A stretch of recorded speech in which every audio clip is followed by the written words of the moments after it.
নিয়মিতকরণের দাবিতে শনিবার পশ্চিম ত্রিপুরা জেলাশাসকের সঙ্গে ডেপুটেশনে মিলিত হয়েছে ত্রিপুরা অনিয়মিত কর্মচারী মঞ্চ। মূলত 6 দফা দাবিকে সামনে রেখে সংগঠনের এই ডেপুটেশন। আহ্বায়ক রতন দেবনাথের নেতৃত্বে এক প্রতিনিধি দল এদিন জেলাশাসক ডক্টর বিশাল কুমারের সঙ্গে ডেপুটেশনে মিলিত হয়েছেন।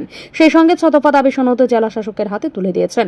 এই জেলাশাসক কি দাবিগুলি যৌক্তিকতা স্বীকার করেছেন বলে জানিয়েছেন আহ্বায়ক রতন দেবনাথ। তিনি বলেন, দীর্ঘ 10 বছর বা তার বেশি সময় ধরে এই রাজ্যের অনিয়মিত কর্মচারীরা ন্যূনতম বেতনের বিনিময়ে কাজ করে চলেছেন।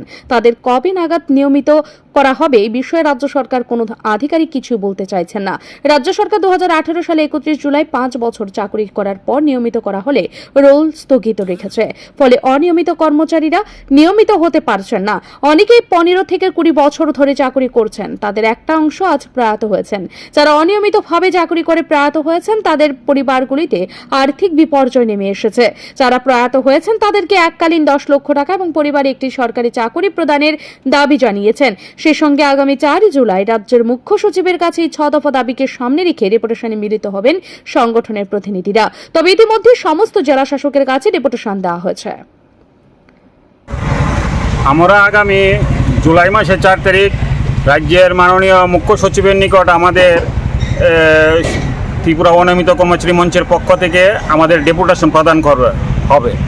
সেই উপলক্ষে আমরা রাজ্যের প্রতিটি জেলা শাসকের নিকট এর আগে আমরা ওই ডেপুটেশনগুলি আমরা দিতে চাই।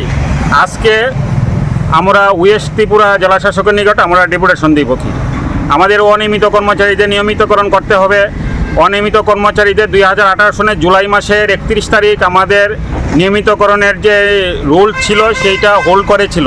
তো আমরা চাই সেই হোল্ড করাটা আবার পুনরায় চালু করুক এবং অনিয়মিত কর্মচারী যারা অবসরে চলে গেছে এবং যারা চাকরিরত অবস্থায় মারা গেছে তাদের এবং তাদের পরিবারকে এককালীন 10 লক্ষ টাকা অনুদান দিতে হবে এবং যে সকল অনিয়মিত কর্মচারী আছে অর্থদপ্তরের অনুমোদন নেই যাদের তাদেরকে অর্থদপ্তরের অনুমোদন দিতে হবে এবং আমাদের মধ্যে যারা অনিয়মিত কর্মচারী রয়েছে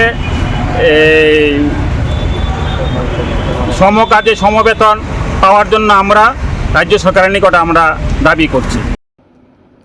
সংগঠনের আহ্বায়ক বলেছেন, যদি রাজ্য সরকার অনিয়মিত কর্মচারীদের নিয়মিতকরণের বিষয়ে কোনো ধরনের পদক্ষেপ গ্রহণ না করেন তাহলে রাজ্যব্যাপী আন্দোলনে যেতে বাধ্য হবেন। ব্যুরো রিপোর্ট, ঋদ্ধি নেটওয়ার্ক।